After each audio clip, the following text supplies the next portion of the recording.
For those of you seeking something to do besides going into a cold movie theater, why don't you try KOOZA? It's coming to Phoenix at the University of Phoenix Stadium starting on June 8 for a short performance or a short engagement. And to tell us all about it, we have KOOZA's artistic director, Michael Smith, here to talk about it. Hello. You know, Cirque du Soleil, I was telling you, I've only seen it like on IMAX. And I said, I was thinking about seeing it in, you know, in Vegas. And you're like, no, see it under the big top or the Grand Chapiteau.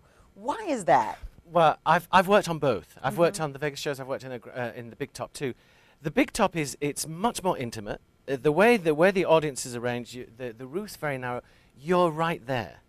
It's about the excitement and the exchange between a performer and the audience, and they're doing the impossible, and you're witnessing it right in front of you.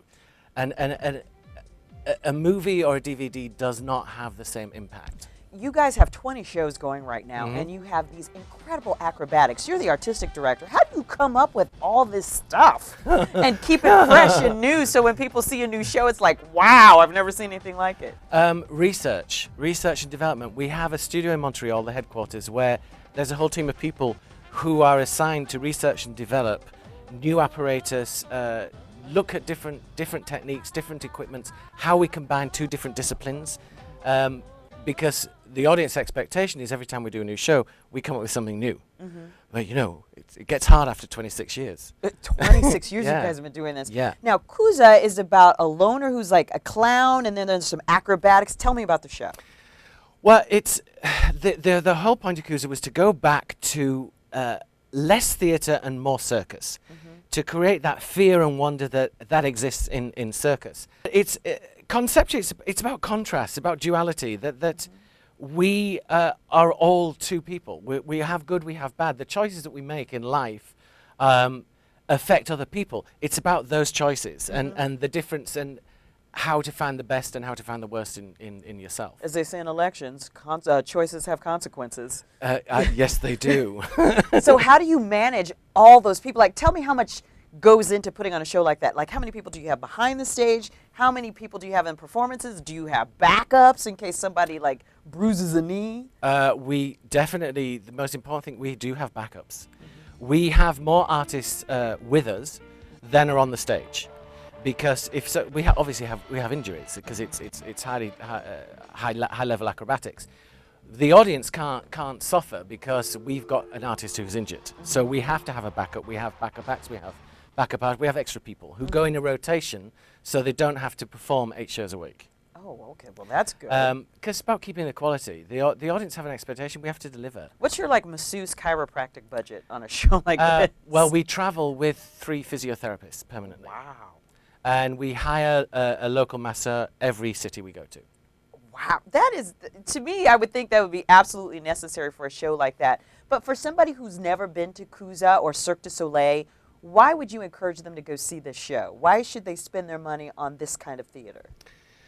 Well, I think to a certain extent, it's escapism. I think life's really tough right now for a lot of people. The idea that you can go and see something that takes you out of your world, that creates a dream, that creates a memory, that creates a hope that you can achieve the impossible as these people in front of you are doing. I think for me it's about how we touch people's lives and change them. And I think as a company they've been doing that for so many years, and that's part of the success because it's not just what they're physically doing, there's an emotional connection because we try and hip into that to inspire people. To create dreams, I think that's the most important thing. It might inspire people to exercise and say, I need to bend over like that. Well, yeah, and then you end up looking as beautiful as they do. Yeah. The interesting thing is that when people say Cirque du Soleil, they're always filled with wonder. And you say that you work on this so much.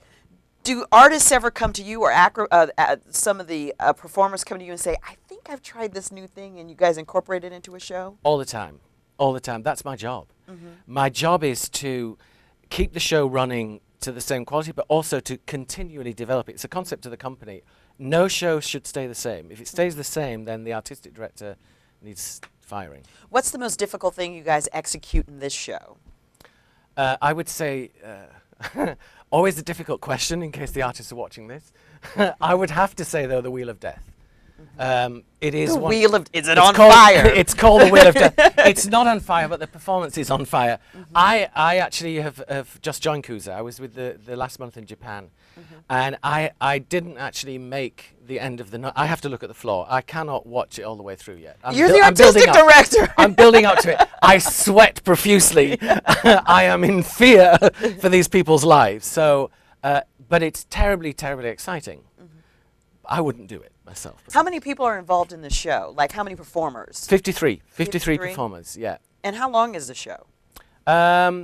Just over, it's like an hour for the first act, and then there's an interval, and then we have another, it's just over an hour. So since you've been in the theater, talk to those people who have never been to the theater in their life, either for a play or a musical or Cirque du Soleil. What would you do to convince them to go? Because I have friends like that that say, I've never been to theater. Why would I do that? And it's like, you don't know what you're missing. Well, it's about the personal contact. You know, today we communicate electronically. We all do. It's part of life. We watch movies, we watch TV. To get out the house and to sit in a live theater where there's a live performance, where there's a tangible interaction between an audience and an artist, I think is just unbeatable. It touches the emotions and inspires people much more than anything else you can see that's recorded, because you can just say, well, they cut there, and this is live. And the things that can go wrong, you know, live performance can go wrong. There can be somebody can forget what they're doing and walk off the stage, whatever. Right. That's live performance. It's also about the vulnerabilities of the human spirit. Right, it's really intimate. That's why I tell people. I love there's that, an immediacy and then there's That's an it. intimacy, and actors will tell you, you get a reaction back from an audience, whereas a movie theater, you don't know what people are going to do. No, the audience becomes the third player. The audience is a player in the action. Oh, a little Shakespeare, all the world's a stage, and we. All the people merely players.